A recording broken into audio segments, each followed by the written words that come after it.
ഓരോ തലമുറകളിലും Indian cricket വലിയ നേട്ടങ്ങൾ സ്വന്തമാക്കിയിട്ടുണ്ട്. 1970കളിലും 80കളിലും സുനിൽ ഗവാസ്കറുടെ സാന്നിധ്യത്തിൽ ഇന്ത്യൻ ക്രിക്കറ്റ് സമ്പന്നമായിരുന്നു.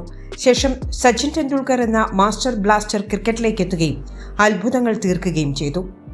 സച്ചിന്റെ വിരമിക്കലിന് ശേഷം വിരാട് കോഹ്ലി തന്റെ പ്രൈം കാലഘട്ടത്തിലേക്ക് ഉയരുകയായിരുന്നു. എന്നാൽ ഈ മൂന്ന് താരങ്ങളിൽ ആരാണ് ഏറ്റവും മികച്ചത് എന്ന ചോദ്യം കാലാകാലങ്ങളിൽ നിലനിൽക്കുകയാണ്. ഇതിനുത്തരവുമായി രംഗത്തെത്തിയിരിക്കുകയാണ് ഇംഗ്ലണ്ടിന്റെ ഇതിഹാസ ബാറ്ററായ അലൻ ലാംബ്. ഇതിന് ലാംബ് പറഞ്ഞ ഉത്തരം സച്ചിൻ ടെണ്ടുൽക്കർ എന്നാണ്.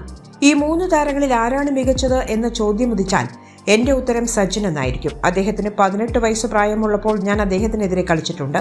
സ്ലിപ്പിൽ അദ്ദേഹത്തിന്റെ ഒരു ക്യാച്ച് ഞാൻ വിട്ടുകളഞ്ഞു. ആ മത്സരത്തിൽ അദ്ദേഹം 100 റൺസ് സ്വന്തമാക്കുകയുണ്ടായി. അതിനുശേഷം ഞാൻ അദ്ദേഹത്തോട് ഇങ്ങനെ പറഞ്ഞിരുന്നു, ഞാനാണ് താങ്കളുടെ പേര് കൂടുതൽ പ്രശസ്തമാക്കിയത്. ലാംബ് ഒരു പ്രമുഖ മാധ്യമത്തോട് പറഞ്ഞു. അതേസമയം മറ്റ് ബാറ്റർമാരും വളരെ മികച്ചവരായിരുന്നു എന്നും ലാംബ് അംഗീകരിക്കുന്നുണ്ട്. കോഹ്ലി ഒരു അവിസ്മരണീയ താരമാണെന്ന കാര്യത്തിൽ സംശയമില്ല. എല്ലാത്തരം ഷോട്ടുകളും കളിക്കാൻ കോഹ്ലിക്ക് സാധിക്കാറുണ്ട്. അനായാസം റൺസ് സ്വന്തമാക്കുന്നതിലും കോഹ്ലി ഒന്നാമതാണ്. എന്നിരുന്നാലും ഞാൻ കളിച്ചിട്ടുള്ളതിൽ ഏറ്റവും മികച്ച താരം സച്ചിൻ തന്നെയാണ്. സുനിൽ ഗവാസ്കറേക്കാൾ ഒരുപാട് മുകളിലാണ് സച്ചിൻ എന്ന് പറയേണ്ടി വരും. വിൻഡീസിനെതിരായ മത്സരങ്ങളിൽ സച്ചിനേക്കാൾ കൂടുതൽ റൺസ് സ്വന്തമാക്കിയിട്ടുള്ളത് സുനിൽ ഗവാസ്കർ ആണ് എന്ന് ഞാൻ വിശ്വസിക്കുന്നു.